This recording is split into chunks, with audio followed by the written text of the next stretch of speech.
निःशुल्क रूप से मिलनी चाहिए। क्योंकि एक बार को आप सोचिए, आखिर उस बच्चे की गलती क्या होती है जो एक गरीब घर में पैदा होता है और उसको बेहतर शिक्षा से वंचित होना पड़ता है। शिक्षा के सामने एक पैसे की दीवार खड़ी है, जो जितनी ऊंची दीवार लांघ सकता है, जो जितना अधिक पैसा शिक्षा पे खर्च कर सकता है, वो उतनी बेहतर शिक्षा पा सकता है। लेकिन अगर एक देश एक है, लोकतांत्रिक देश है, तो शिक्षा भी सबको एक समान रूप से तो मिलनी ही चाहिए।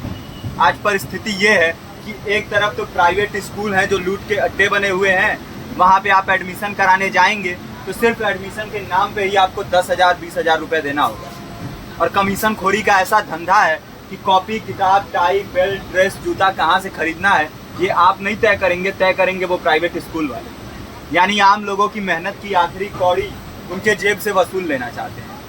और दूसरी तरफ सरकारी स्कूलों में न तो पर्याप्त टीचर हैं, न पर्याप्त बिल्डिंगें हैं।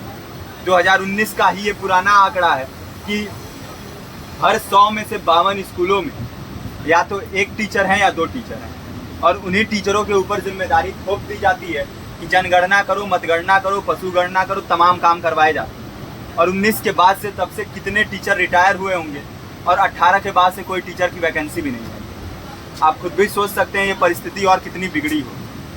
इसीलिए हम लोग ये मांग उठा रहे हैं, चाहे कोई राष्ट्रपति का बच्चा हो या किसी मजदूर का, सबको शिक्षा एक समान मिलनी चाहिए और निःशुल्क रूप से मिलनी चाहिए। प्रेमचंद ने अपने दौर में भी कहा था कि एक सभ्य समाज में ऊंची से ऊंची तालीम मुफ्त होनी चाहिए और इसका पूरा खर्च गवर्नमेंट को उठाना चाहिए, क्योंकि हमारे देश को फौज से ज़्यादा आवश्यकता तालीम की है। और शिक्षा से जुड़ता हुआ ही दूसरा मुद्दा हम लोग उठा रहे हैं।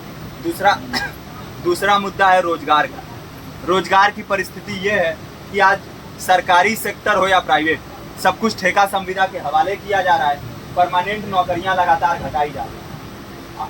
इसी रेलवे में 1995 के आसपास लगभग 18.5 लाख कर्मचारी काम करते थे, लेकिन आज उनकी संख्या 12 लाख थी। आप खुद भी सोच सकते हैं कितने बड़े पैमाने पे परमानेंट पदों को घटाया जा रहा है। और आज आलम ये है, एक तरफ लाखों पद खाली पड़े हैं, फिर भी कोई वैकेंसी नहीं निकलती। जो वैकेंसियां निकलती हैं उनमें भ्रष्टाचार होता है, पेपर लीक हो जाते हैं। RO, UP police, BPSC, SSC, CGL, ऐसे तमाम पेपर लीक हो चुके हैं, आप लोग भी जानते ही। अभी नीट की धांधली में ये पता चला कि एक एक पेपर 30 लाख से 50-50 लाख रुपए में बेचा गया। हम और आप तो ये पैसा नहीं दे सकते। पूरी की पूरी कारस्तानी सरकार, प्रशासन, शिक्षा माफियाओं की होती है। और भुगतता कौन है? आम घरों के लोग, जो लोग सालों साल तैयारी करते हैं, दिन भर में 10-10 घंटे, 12-12 घंटे पढ़ते हैं। और इतनी कड़ी मेहनत के बाद, सालों साल की मेहनत के बाद उनके हाथ लगती है तो सिर्फ हताशा, निराशा, अवसाद। बहुत से छात्र नौजवान जो इस बेबसी में, इस डिप्रेशन में नहीं जी पाते, आत्महत्या तक के कदम उठा लेते हैं। लेकिन ये देश की विडंबना है कि टीवी चैनल, अखबार, मीडिया, नेता, मंत्रियों के लिए कहीं ये कोई मुद्दा नहीं है। उनके लिए मुद्दे हैं तो जाति, धर्म, रंग, नस्ल, अगड़ा पिछड़ा।